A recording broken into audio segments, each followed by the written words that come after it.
Šiandien Seimas nepanoro palaikyti idėjos rengti pirmalaikius rinkimus, nors po šio įstatymo projektų pasirašė 50 Seimo narių, daugiau balsavusių ir palaikančių šią iniciatyvą neatsirado. Taigi, pritrukus 35 balsų šis įstatymo projektas buvo atmestas ir daugiau nebus svarstomas.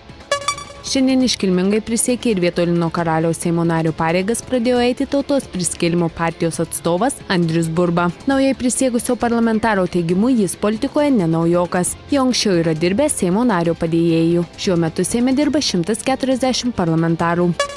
Prezidentė Dalia Grybauskaitė vetavo pilietybės įstatymą ir grąžino jį pakartotinai svarstyti Seimui. Esą dauguma naujojo pilietybės įstatymo nuostatų yra geros ir sveikintinos, tačiau pagal konstituciją dviguba pilietybė yra reta išimtis, o ne paplitęs reiškinys.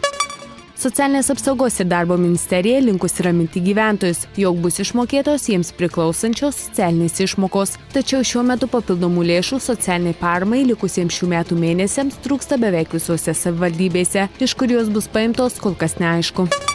Seime įtvirtinta, jog kraujo donorystė turi remti savanoriškumo, donoro anonimiškumo, neatlygintinumo ir kraujo donorystės įstaigų pelno nesiekimo principais, tačiau nuspręsta nepritarti siūlymui keisti garbės donoro vardo steigimo tvarką.